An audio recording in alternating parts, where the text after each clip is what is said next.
Hey guys, this is Joe748, and I'm here with my trusty, reliable, kind co-host, kind SD1. How you doing, SD1? Oh, Joe, never had a bad day in my life as long as I'm with you. Today we have two super interesting guests. Today we have 6FootShoe and FloorModelRolex joining us. They are two full-time AP card counters who are just blazing the road, basically, right? Yeah, more or less. He's a little more. I'm a little more road dog right now. Yeah. I kind of just like fly in, hang out for like 2 weeks, and then pop back to wherever I got to go and handle real life. Oh, can't wait to get into some of these stories that you guys have encountered out there in the wild. So let's begin. Can you give us a really quick rundown of how you got started into blackjack? Yeah. So this is for the people holding 6FootShoe or Andrew. I don't care about having my name out there really. I own a health coaching company. Had a client that I was working with one day, and he kept paying me in $100 bills, and I go, "Why do you always have $100 bills on you?" And he goes, "I'm a card counter." And I literally said, "No, you're not. You sell solar." And he goes, "Yes, I am." And I'm like, "No, you aren't." And, kind of go back and forth, and then pulls up his phone, shows me some stuff, gives me like a rundown of how it works and everything. And I was like, wow, dude, that's really crazy. I'm from Reno, Nevada.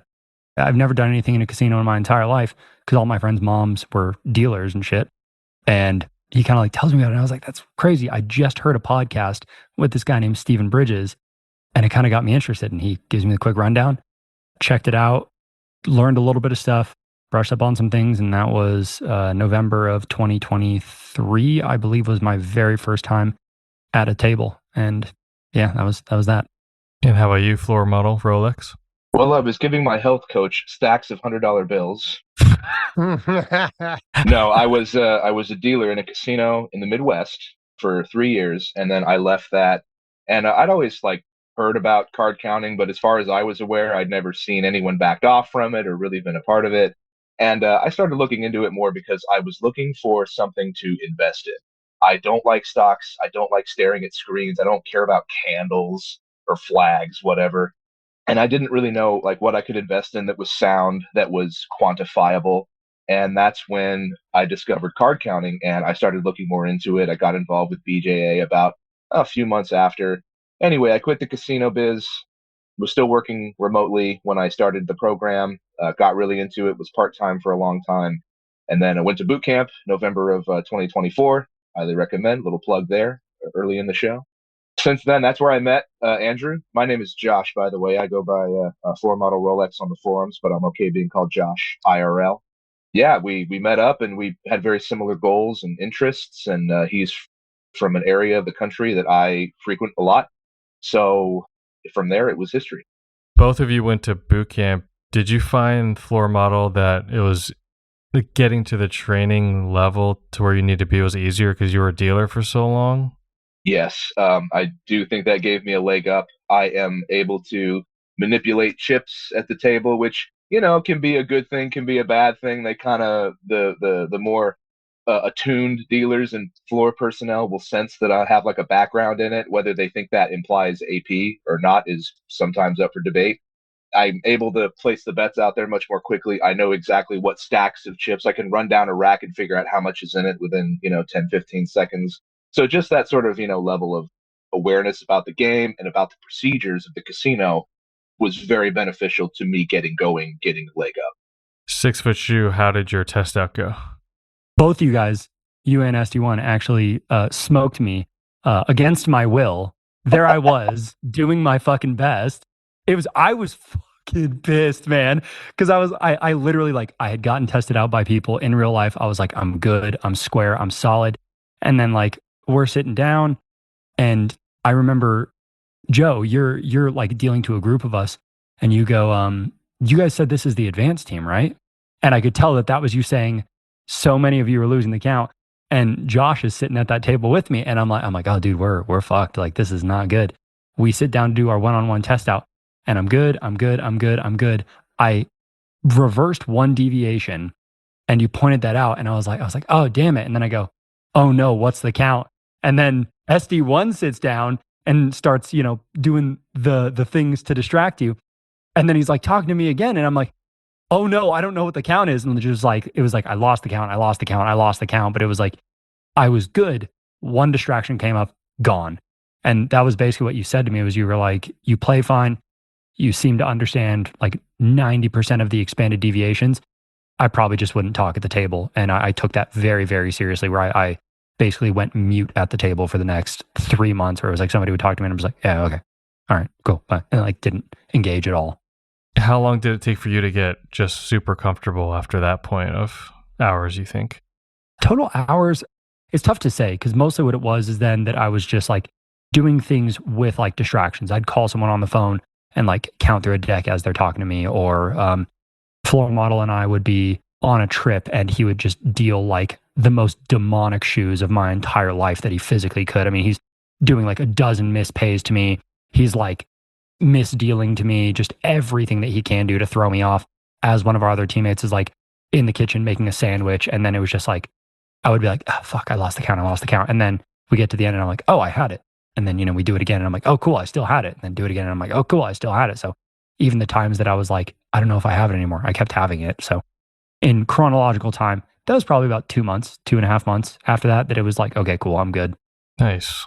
I really feel like so much of this is sort of, you have to bridge this area between subconsciously you're doing it perfectly and that you're doing it perfectly, and you can like attest to that, on God, I'm doing it right. And you have to sort of bridge that gap at some point, and that's where sort of the revelation comes that you're good. Yeah, once you're automated, not just you're automated, but you're automated. I say that all the time to people, because a lot of times you'll run into really well practiced or a lot of hours in, and I'll test somebody out that maybe has 400 hours, and they're just questioning themselves in front of me, and I'm like, you're screwing yourself up by questioning yourself. You need to trust you have the number right and trust that you're automated. So you guys met at boot camp. How did that initial networking conversation go? He messaged me and I do a really bad job of checking DMs and didn't realize that he DM'd me for like 4 or 5 months. We were just hanging out at boot camp and shooting the shit. And then honestly, it was just that we kept making like shitty jokes to each other and like very off-color humor is the basis of this friendship. Absolutely. It was literally just that like one of us would make like a shitty joke and they'd laugh and it was like, oh, okay, cool. And we just kept making shitty jokes to each other and just kind of like bonded over like, I don't know, I guess just like the obscenity of like, if anybody on the forum has seen my posts, just obscene commentary on all of my forum posts about like getting bent over a barrel and like lubed up in the bathroom by the casino and stuff. And Josh is just like, yeah, these jokes work. Oh, like, that happens to me too, buddy. Yeah. Something about hogs. We won't go there. Yeah. All that good stuff. But yeah, just, you make enough shitty jokes. Somebody laughs enough times and then he ends up hitting me. So the DM later that I discovered was, he was like, hey, I'm going to be there too. Do you want to split lodging together? So I could have saved myself some money. High EV move. But he hits me up when he was coming into my city and was like, hey, do you want to hang out? I go, yeah, dude, let's do it. Then it was so funny because I was like, hey, before we go up, I got to do this little field trip to go do something. We're driving up into the mountains and he he like has this realization. He told me after the fact that he's got 50 grand in his pocket. He's met me one time in person and I'm driving him up into the wilderness and no one knows where he is or who he's with. And he was just like, yeah, man, I was like a little nervous there for a second, but yeah, that was I don't know. You make friends in weird ways. That was a fun errand. So but more about that though, that errand we were going because this guy is a health nut. That's something you'll learn about him. And he only drinks, if he can, fresh spring water. And I'm sure it's a good thing. That glass jug, they are all filled up at a freshwater spring near where I live. And it was the middle of winter and my truck got stuck in the snow. No, it got stuck for an hour and a half. And I'm not the guy that's going to get out and push. So he gets out, pushes while he's wearing slides and socks, like the genius he is. And we had to warm his feet up on the drive down. He almost got frostbite. So we put him in Josh's mouth, as Yeah. It worked great. Worked like a charm. How did this transition to you guys playing together? Kansas City. That's 2-word answer on that. We went to Kansas City. We actually networked with a couple of other guys that are on our team. They're not BJA guys, but they are, blackjack guys. And we met up in Kansas City. I reached out to Andrew to 6FootShoe, and I said, hey, do you want to come to Kansas City and do some team stuff? We won't be on a joint bankroll or anything. We'll just be together.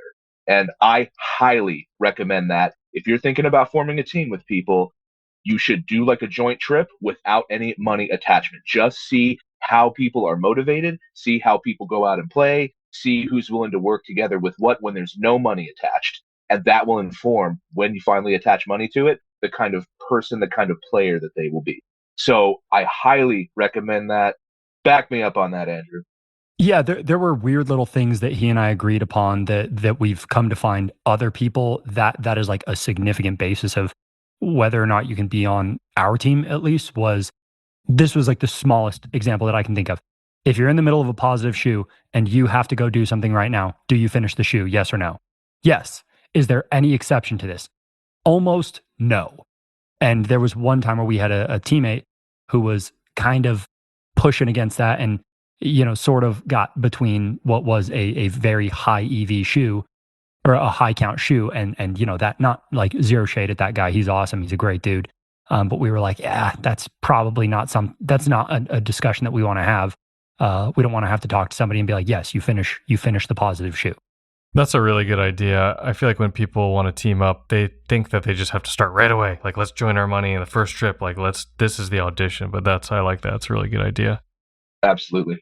The really funny thing about Kansas too, that I think was really good was, you can hear about somebody like, oh yeah, I can pass a test out. I can do this. I can do that. I can yada, yada, yada. I, because of the market that I'm in, almost exclusively played double deck for a year.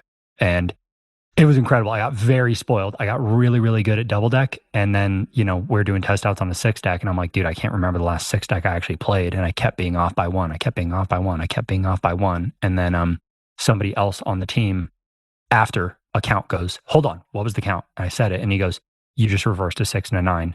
And I realized that I had been dealing to myself with the cards set in an alternate way so that the number looked reversed on him. And I was like, oh shit, that was like a weird little thing I wouldn't have caught without a teammate. But yeah, like there's something weird about AP that really desensitizes you to money. Cause like I had this like massive losing session, come home at 3 a.m. after I had just played for 12 hours, wake Josh up. Josh hits me with a test out. Cool, I pass. I lost a bunch of money, but that's sometimes you're just on the wrong side of the math. I go to bed, I wake up, I'm in my underwear, I walk out into the living room. There's some guy who I've never met who is dealing to Josh, and there's $50,000 in cash on the table. And I literally was just like, good morning, and sit down, and we start playing through a shoe. Did you join bankrolls eventually, or are you two just hanging out together, taking trips together, but separate bankrolls? We're married, baby. We're basically married now. Tax purposes and everything. We're in it to win it. Since then, we've joined up. This is sort of segue into our next big team trip, which was by any measure a massive trip that we were not ready for. But I'm glad that we did it. So we joined up bankrolls with at least 6 to 8 other people, and we had No. There's one trip before that, East Coast. Okay, well, there's the East Coast, yeah. Okay, let's talk about that. So we did a sort of a joint bankroll thing between the two of us, and we went to the East Coast, and we went to basically spent all 90% of our time at a very prominent East Coast casino that is known for being, pretty tolerant, pretty fair, until you demonstrate that you can win, and then they politely ask you, not to come back, and that's fine. And Andrew, what is the final number on that? Go ahead. You go ahead. I think I won about $50,000 in a couple hours. Like it was unreal. In 72 hours, we swung up 20 grand, down another 10, and then finally we're up 50 grand. And of course, me being the one that was sort of like, because I had the larger share of the bankroll, so I was making the bigger bets to start, and then I was passing chips and such off to 6 foot. I got the tap first after winning about 30,000. And then I was like, all right, 6 foot, here's all the chips. Here's everything you need. Go get them. And I just kind of hung out at our Airbnb while he went and cleaned them out for another 20 grand handily. I've been using, because I'm going to share this to my followers and stuff. Like I'm a content creator, and I use blackjack kind of as a vehicle to actually like meet friends and stuff like that. So it's like, if I'm going to be in a certain place, I'll try to like link up with a couple friends and whatnot. So like this East Coast thing that we did, I got to meet like a ton of friends and everything like that. That was awesome. And then when we ended up combining bankrolls, it was a completely off the cuff thing. He had gotten backed off. I did not have nearly enough money to do the spread that I wanted to because I was still just on this like murderous downtrend. Then the math decided to come in our favor finally. And I mean, it was like I would put out a hand and I got to the point where I kind of just wanted to be like, do you just want to skip this hand and give me the money anyway? Like it was, I could not lose. It was unreal. I mean, it was over a single 24-hour period, 3 hour and a half sessions. I seemingly won every hand. But I remember texting him because the very first shoe that I did, after we combined bankrolls, I lost $7,000 in one shoe. And I was like, of course, we combined bankrolls and I fucking lose all of this. Like, I felt terrible. But again, if we hadn't been like testing each other out just incessantly, there would have been a lot more doubt. And there's just, I don't think any question about it anymore. And again, that's the point you need to get to. It was zero doubt. He texted me. He told me, he said, I lost $7,000. And I don't remember the exact text verbatim, but it basically said, keep playing. Was, keep playing. Yeah. I didn't hear no bell, you know? Yeah. Keep going at it. And I think that really laid the groundwork. Of course, having the massive win, that's always nice. But then finally understanding like, we can do this, you know, we can do this. And then that takes us into beautiful Las Vegas, Nevada, 8/9 people on the team and a $500,000 bankroll. I wish I had good news about that, sadly. I wish I had good news about that too. What happened? The team played a combined, I want to say about 80 hours, about 10 hours per person, which if you know Vegas at all, that is pretty good. The fact that we were able to get that much time in. And we started off by 72 hours in, mostly because of me, I'll admit. We were on about a $90,000 downswing. 97,000, that's right. And we had to resize. We decided in order to keep our risk of ruin around 0.25%, which is what we're aiming for as a team, we downsized our betting. And at that point, then and only then did we finally start to see some profits come back to us. And after what was basically a solid 10 days of just brutal bloodshed and war, we finally broke even. I think that the gross profit for the trip was $1,700 or 1/3 of a max bet. Yeah, so our max bet was one hand of $6,000, like or I think two hands of 4 or 5. 2 by 4,000, yeah. There were 2 issues that came up during that trip. 3 issues actually. One of which SD1 has talked about, and I think specifically what you said was you really can't quantify the EV lost from this.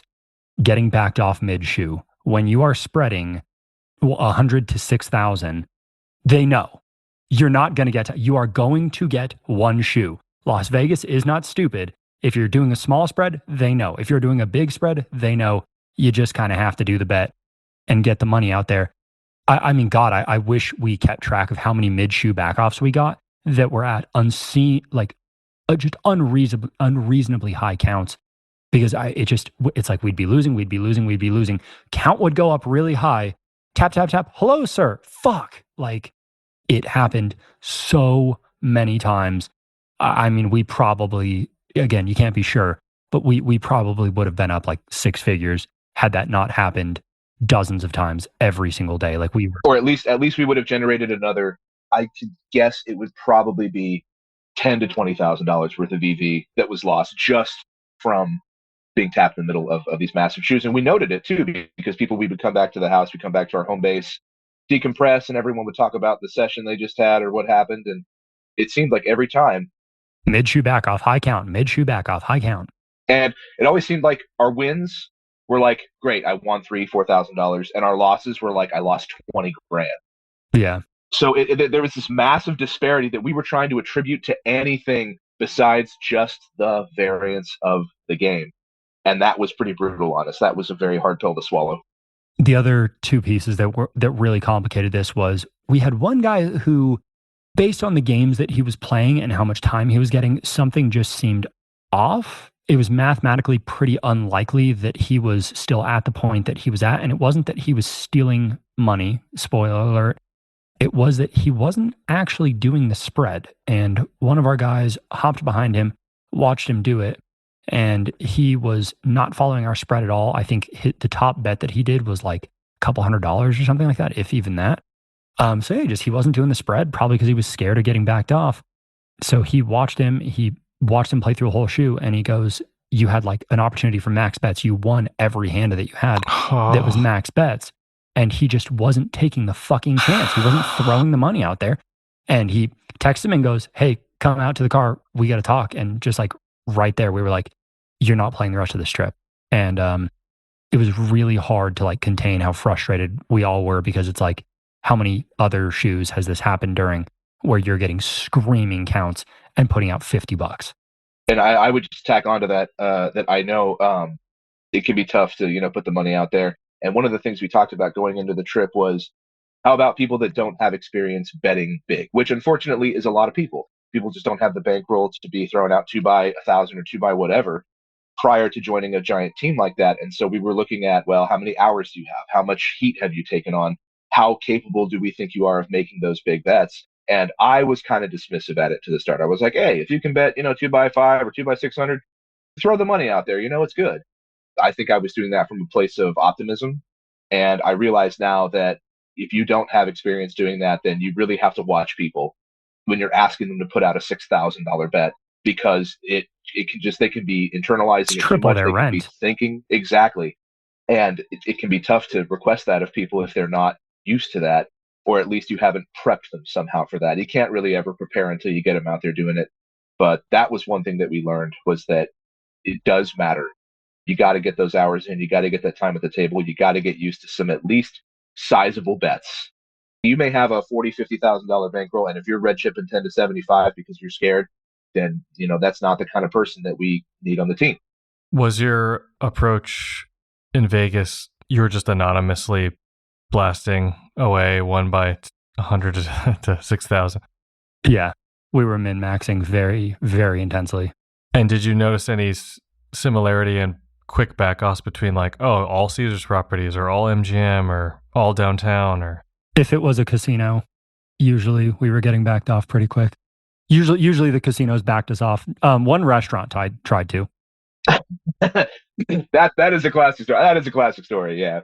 Involving a very large burger. We did a food challenge, and there was some guy back counting me as I'm like crushing this fucking food challenge, just staring at me angrily from the kitchen, like thinking I'm cheating. To make sure that the rest of us weren't finching food off his plate. So he was getting back counted at the restaurant, which we thought was pretty appropriate. Yeah, so the second Vegas trip happened after what was essentially, we found the team that we were really tight with, the people that we got along really well with, and all were basically just like, hey, let's do it again. These are the people with a good record. These are the people who can show proof behind like their abilities and whatnot. So let's just do another one. We're like, all right, cool. We start in like the Midwest, Minneapolis, and then basically just did this like cross country tour.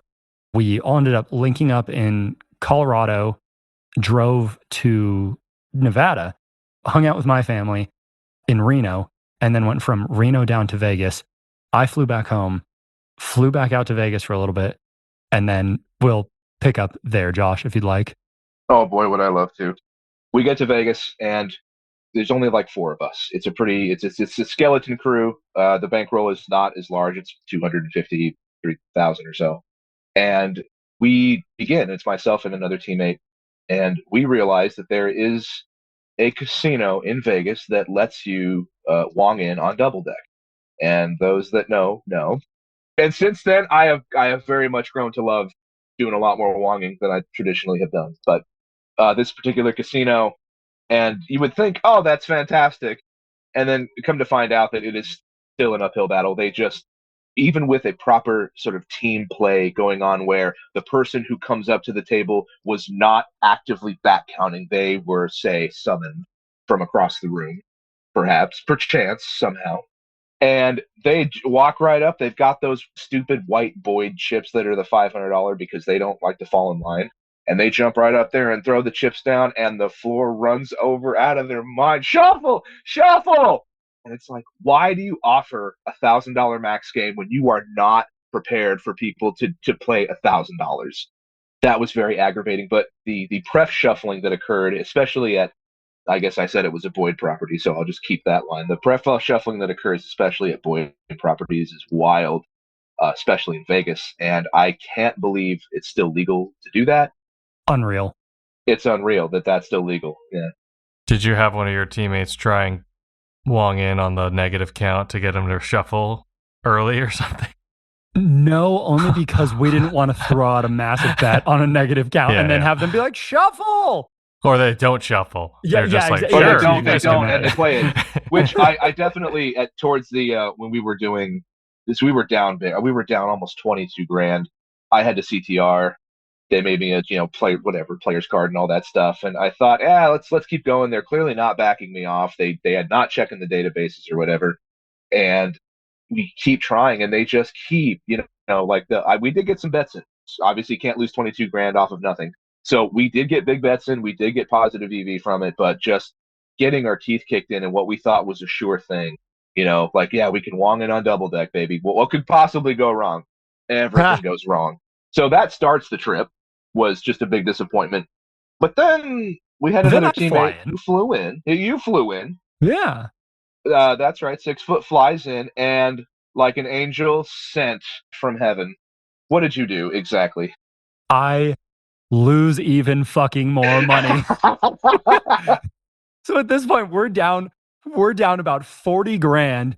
We had one teammate who was winning every single shoe that he played and nobody else. It was unreal. And we get to the point where I call one of our teammates and I was just like, hey, I just played for an hour at a strip casino, lost 20 grand, split tens 4 times on a 2, 0 heat. Like they did not care, on man. 2. On a fucking 2, man. And I of course, hold on. Let's real quick. What hand did the dealer pull, guys? A 9 after the 2. And then? A 10. Incredible. It's like you guys were there. Yeah, dude, it was heartbreaking. And I literally walk out of there with my head down, kindest back off of my life. They're like, hello, Andrew. We're so sorry to do this right now. We know you're down so much. We can't let you play anymore. We're so sorry. And I'm like, it's okay. I get it. And I walk out. That is much nicer than you get from some places. Yeah. I call my teammate. Also, F you. You're not sorry. I hate that. So I call my teammate. And I think there's a little humanity there. Yeah, that person maybe from that individual person. That maybe. Yes. Yeah. So call other teammate, Lightning McAces on the forum. Call him and I just say, hey man, I just lost this much. He looks at the chart online and goes, we're never coming back from this. And I said, yeah, I don't think so either. And then Josh gets into town. Him and then one of our other guys who's not a BJA guy just crush these shoes out of nowhere. Boom, we are back to 0. Spirits are at an all fucking time high. We are back to 0, baby. But the only place I was able to ever win at in Vegas was Mandalay Bay. But every single time I went to Mandalay Bay, I was leaving with 30 grand. So that was the one really funny thing was we just kind of had a handful of casinos where it was like, hey, we're here for the money. And then everywhere else was fucking just raking us. So we finally ended up leaving. We leave, we sort of disband. I guess we didn't disband yet, but when we did eventually disband, it's one thing I've noticed and we've noticed as well is that we'll lose our asses in Vegas. Giant, glitzy casinos with opulent everything that can afford any amount of variance. And then we win it all back at the mom and pop casino. Chickapee Tribe, off on the distance in the mountain with $500 max tables. And you just go in there and they're just trying to run a casino, man. They're just trying to run a business for the tribe. And, we go in there and just decimate. And that kind of gives me some mixed feelings. But at the end of the day, you're running a casino. You know what's going on. And again, if you can't withstand $500, max losses every hand, then don't offer a $500 max table. That's my belief on that. But it is funny that we lose everything in Vegas and win it all back on the tiny ones, on the card rooms. That's the story of my counting career. Clearing racks with $200 and $300 max bets. Dude, I swear. And being annihilated betting, 1,500. It's annihilated. Makes you wonder, a little conspiracy, if there's something going on. For those who are wondering, splitting your 10s versus the 2, you can do it at a true 10 and higher. We have those on the expanded deviation charts on blackjackapprenticeship.com. So I have to ask you, what was the count at that time when you guys did that? It was a double deck. There's half a deck left. And I've got a running 10. and I see the cut card, and I'm like, this is the easiest fucking win of my life. Let's go. I believe what I ended up pulling was a 20, a 20, a 21, and a 17. And then, yeah, fucking, dealer pulls a 20. Oh, dude, it just, I literally, well, and here's the best part. Dealer misdealt, split my tens one time, dealt my next hand. And I said, whoa, I'm splitting that. And she goes, oh. So I'm sitting at the table for 20 minutes while they're reviewing the camera. They said, yeah, he never motioned. So I split again, and she waits, and I split again. And I'm like, cool, we're good. If I would have not split that hand when the gods gifted me a chance to say never mind, I would have won 3 hands. No, you can't think that way though. It's tough. It's tough to separate yourself from that, way of thinking. It's funny you bring that up. Because it's funny you bring that up, and I think about all the times like that like lizard brain of your, kicks in that says, if you just hadn't done this, or if you had, waved that 16 because it was close, 16B10, or 16B like 8, and that deviates at like what, a 7, I believe. If it's like I had that the other day, 16B7, and it was about a deck left, and it was a running 7, and it's like it wasn't quite. It was like a little more than a deck. The cut card was there. I think the pen is 1.1, so I have 9 zillion numbers in my head, and I'm like, we're gonna wave it, and it would have given me a 21. And it's, of course, when those edge cases are there, you really second guess yourself, and you can't do that. You gotta go with what you know, and as soon as the hand is over, new hand, baby, new shoe, let's go, start over. You guys just need a little bit more work being in tune with the flow of the cards, really. Yeah, dude. The flow of the cards, the heart of the cards. That's what heart you're of the cards. Yeah. So you're in Vegas. We finally have this massive win. We are back at 0. We are losing our minds. And we decide to drive down to the most beautiful place in the world, Laughlin, Nevada. Oh, gosh. And as I'm on this fucking drive, or as we're on it, I'm like, we're not playing any more negative shoes. We're not fucking doing this anymore. We are playing positive counts. I'm done with this shit. We're gonna Wong. We're gonna BP. We're gonna spot. No more fucking negative shoes. So we started doing that. And over the next 7 days, we did not lose a fucking session. We won actually, that's not true. We lost 2 sessions. The entire 7 days between Laughlin, Arizona, and Southern California. It was unreal, dude. There was one place, which I'm not going to say where it was, but Josh and I just brutalized them. I mean, it was unreal what we did to them. He was basically spotting for me, bringing me in, and every single time I sat down, just table maxes, because our true one was basically their table max. So anytime we were going into a place, we weren't showing a spread at all. It was bam, table max, table max, table max, table max, winning every single time. And then count goes down, I leave. He comes back in, gets the count, continues, tags me back in, table max, table max. And it was unreal, dude. But probably one of the funniest things that happened in this Vegas casino was we had one of our guys, I'm not going to fully explain this because it's kind of a unique thing that we were able to get away with. Unique enough that we had 2 different casinos that said, we've never seen someone do that before. And I come in, clean up one shoe after one of our teammates gets me in, come into the second shoe, start cleaning up that one. And I mean, it's 20s and blackjacks the whole time, table max, 0 spread being shown. Guy taps me on the shoulder, and I go, how you doing, man? And I'm screaming, slapping the table, like full degen mode. And he goes, hey, can we come talk to you? And I said, yeah, let me finish this shoe. And he goes, no, you're going to come talk to me now. And I said, yeah, all right. How about I just get out of here, man? And he goes, yeah, that sounds good. So he walked up to the cage with me, and he goes, he just goes, how did you do that? And I'm like, what do you mean? And he goes, I mean, I know about your guys. I know who they are. We've never had someone do that. And I was just like, yeah, I don't know, man. I can't tell you because we're going to probably go somewhere else. Do you guys fly her there? And he goes, well, I can't tell you that. And I said, all right, well, you shouldn't. And he said, touche. We might not. And yeah, dude, it was so good once the math finally came around. So what's like one of the biggest lessons you guys have learned thus far in your career? And it can be team-centric, individual-centric, whatever. I guess it's really just know yourself. Know what your biases are. Know what your tendencies are, because those can both help you and hinder you greatly. And it's sort of like, if anyone's ever done the Strengths Finder thing, which I think of all the pop psych stuff, yeah, exactly what it is. that one is probably the one that holds the most merit for me anyway, because it actually does provide you with sort of a basis to be like, this is what your strengths are. This is what you're good at. Focus on that stuff. And that's exactly what you should do with blackjack. You should focus on the things that you're good at and help yourself sort of clean up the rough edges.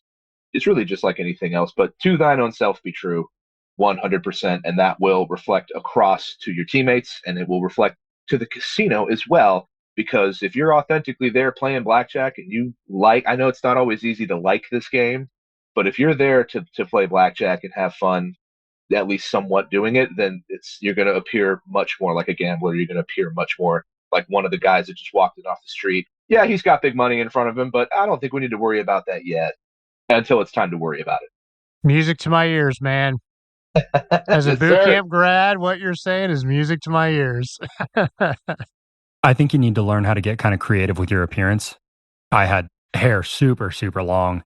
One of the really fun things that happened in Kansas was I had gotten backed off the night before. We go back in. I put my hair up under a beanie, put some glasses on, shaved my beard off, and I'm looking the dealer in the eyes that kicked me off 12 hours ago. And he says, "Hello, sir." And I go, "Hey, man." And he goes, "Could I get you a player's card?" And I said, "Oh, no, I'm all right. Thank you." And he goes, "All right, good luck." And yeah, I ended up playing for 4 more hours, man. Like, you can do some funky stuff to your appearance. If you can grow a beard before you go on a big trip, grow it out and shave it at the place that you want to preserve. You know, once you get backed off, shave it, put some contacts in, throw some glasses on, throw a hat on. People see hundreds and hundreds of faces every single day. They're probably not going to remember you. And if you can change it a little bit, you ought to. It's not that hard. That makes a big difference. 2, don't be afraid to enforce really, really strict rules, both around transparency and honesty and stuff like that. Like if there's ever any doubt about whether or not your teammates are actually doing it, you're probably on the wrong team because you either don't trust them or you don't trust their skill. I would say you should front load those things. So if you're really not sure, I mean, I'm talking this is overkill. Okay. We have not had to do this, but this is how far I was willing to go to like validate transparency. Screenshot your bank accounts so you know what the starting number is, so you know nobody's depositing cash. If you want to do a polygraph beforehand, do a polygraph. It is better to have the transparency and the clarity than to like do it after the fact and be wondering if people are lying. But again, this is like extreme overkill. We have never had to get to that point because I already trusted him. So it's like kind of weird in a weird little way. If you feel like you have to do that shit, you probably shouldn't be on that team. So it's weird. I guess the other thing is diversify your play. SD1, I know you don't like slots. We made some money on slots. Dude, I've made a lot of money on them. I just hate them. I think 20% of our AV came from Spanish 21. Oh, nice. So you guys attacked that. That's really cool. We do, yeah. We do have a guy that is actually trained up. He's not a blackjack player natively. He started on Spanish 21, read Katarina Walker's book cover to cover, and is a threat on Spanish for sure. And he's definitely, obviously gets much, much less heat than the rest of us, but is able to handily wong in and double his, whatever hand 9,000 times. Does very well on that as well. How's his variance? I mean, whatever variance there was did not exist on this trip. He basically couldn't lose at Spanish. I can already hear the rapid typing of the forums right now talking about Spanish 21 after this is listened to. Every now and again, they can type whatever they want. I will take the 20 grand and smile. Yeah, no, there's going to be a lot of questions. So you guys be prepared. That's right. You got to look for those opportunities. Yeah. Hey, as soon as I find the dealer that's accidentally letting me split tens for free on free bet, find me at a free bet table, baby. That's where I'll be forever. Yeah. So I guess the one other thing is at some point in time, y'all listening to this, you're going to happen upon a really weird game that has a thing that you've never seen before, where a dealer lets you do something or has a weird misdealing tick or habit that really, really heavily falls in your favor. I had someone that was always showing the back card, which wasn't a huge deal, and was letting me surrender hands after splitting and doubling. Nice. That's fun. It was like very, very low maxes. So it didn't, ironically, that ends up being the shoe that I end up losing like a fair bit of cash on. But it was really funny because like from misdeals, from letting me surrender all these goofy hands, I probably didn't lose another $1,000 just from a bad dealer. But it was really funny because one of our teammates is watching me play and he goes, "Hey, can you surrender that hand?" And I look at the dealer and go, "I can surrender that, can't I?" And he goes, "Yeah, So it's like we're like social engineering them to like let us do shit too. The power of suggestion. It's a wild thing. But then the next dealer who came in Nope, still let us do shut it. you down. No, What? dude. Oh, Yeah, what? bro? Wow. You didn't mention that. I am not going to tell you guys where this place is because I'm going to go there again. But they have no security, no cameras, nothing. Okay, it is trash. $100 maxes, but my spread there was $5 to 5 hands of 100. That was my spread. There was no $100, $200, $5, 5 hands of 100, and you know the Old school the Colorado covariances spread. smoked me. Yeah, pretty much. Yeah, old school Denver spread. Yeah. Very, very, very close. Yeah. Hey, how about you shut your fucking mouth? It's very far, is what he means. Why don't you come make me? I have one more question for you guys. What has surprised you about your card counting journey thus far? Why don't I win every hand? What is going on? I thought this shit was supposed to be easy. Oh my God, what do you mean? What do you mean when the count's not a true 400? I'm not going to guarantee win the hand. Like, it was just unreal, man. I remember watching 21 as a kid, and I'm like, oh, that's crazy. You just go into a casino and print money. No, I've lost so much money counting cards. I am up a ton. Well, not a ton compared to other people, but I mean, I'm up a good bit. I'm only like a couple grand under EV. That's wild. Yeah, dude. Considering where you were 6 months ago, I know. that is insane. I have a violent graph. At one point in time, I'm pretty sure we were the losingest blackjack team of all time. Like, it's funny because we're all at EV, but like when it was happening, it was unreal. So yeah, I mean, the amount that you can lose sometimes over a long period of time, you really don't get it. You know, I'm going to send this out to all my followers with the massive disclaimer. This can be really, really fucking brutal. You can lose a lot of money, and you can be losing that money for a long period of time. The math will eventually work out if your play is good, if the games are good, if everything that you're doing is in your favor. But in the short term, man, you'll hit a point where you're like, oh, this doesn't actually work. I can't actually win, and this is bullshit. And it's scary when you're there because, you know, not everybody's got Josh to talk him off of a cliff 3 times. Find your Josh. What has surprised you? Let me put it like this, okay? And again, this, you know, people can't see this, but I am currently sitting in a motorhome that I bought because I wanted to go around the country and count cards. If that isn't the most asinine thing that someone could do, I don't know what is. So at this point, nothing really surprises me. The variance of the game and the back-offs, just last night, I got a pretty mean trespass. All things considered. It's a pretty mean trespass, and I'll tell you where it was after this, because I'm sure you guys have been there and know it.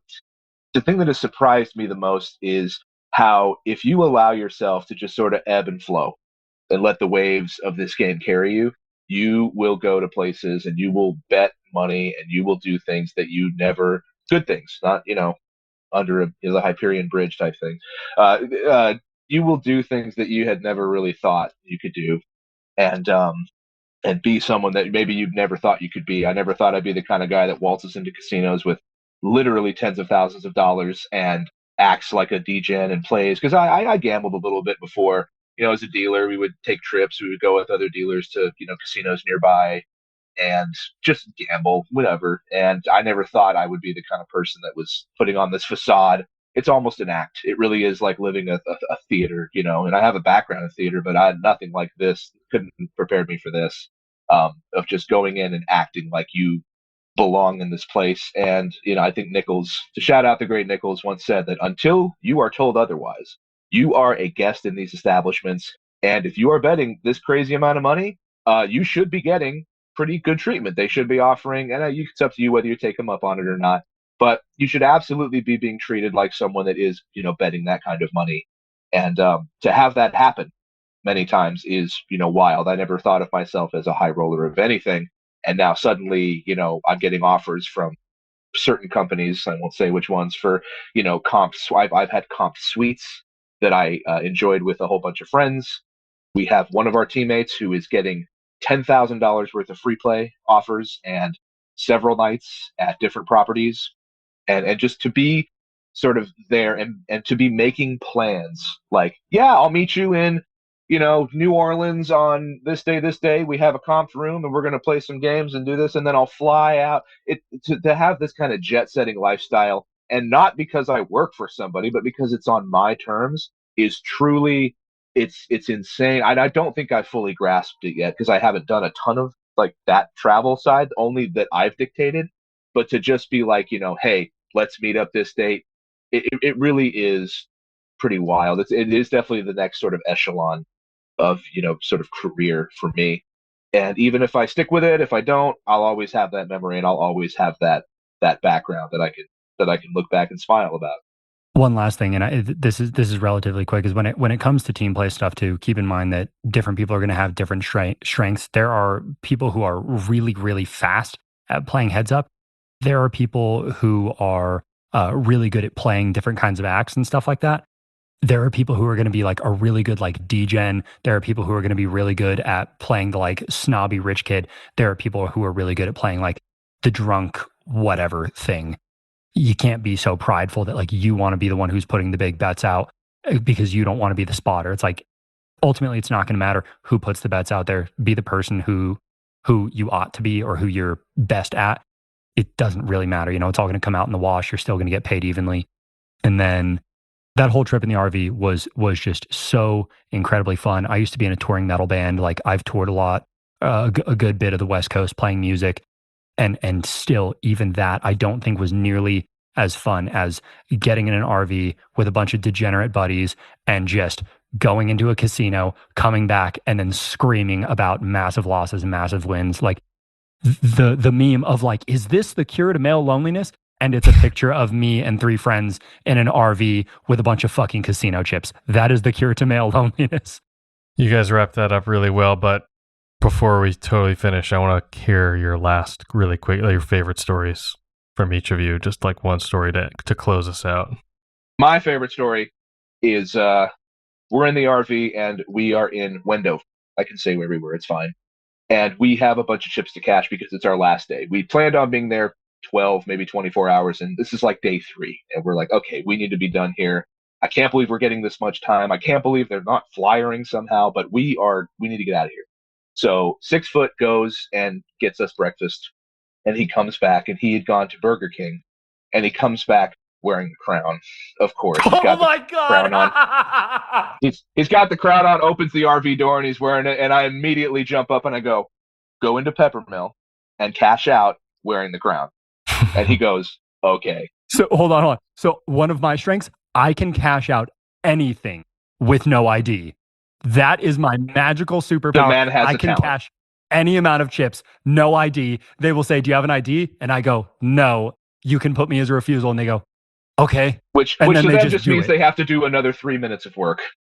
And I can see why they don't like it. But at the end of the day, that's how it's going to be, right? So he goes into Peppermill and I discreetly go in behind him. We're trying to avoid being associated as much as we can.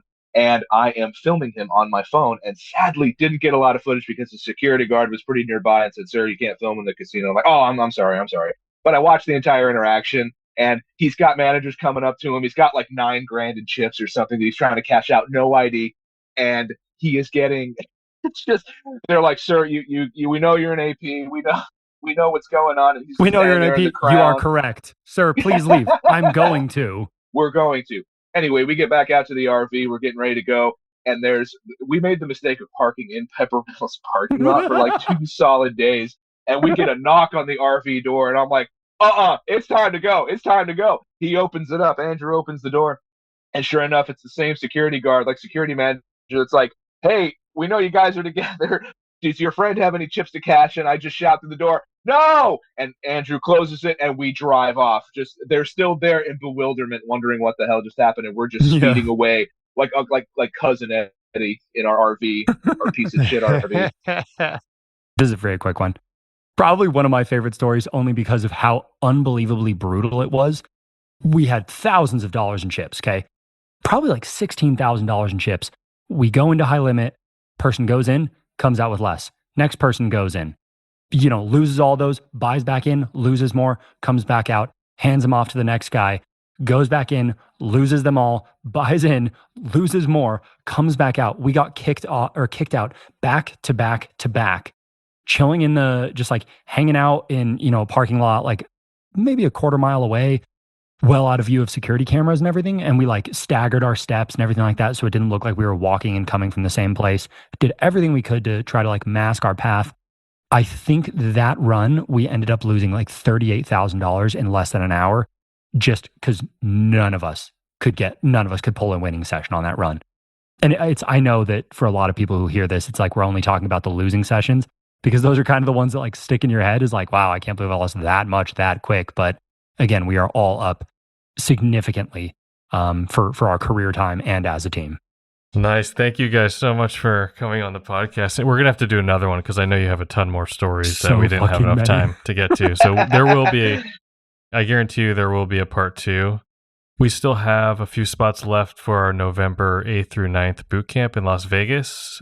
It worked for these two. Yes. It'll probably work for you. We can't guarantee, it sure will. If you just follow in their footsteps and do what they did, it should be fine. It won't be easy, but worth it?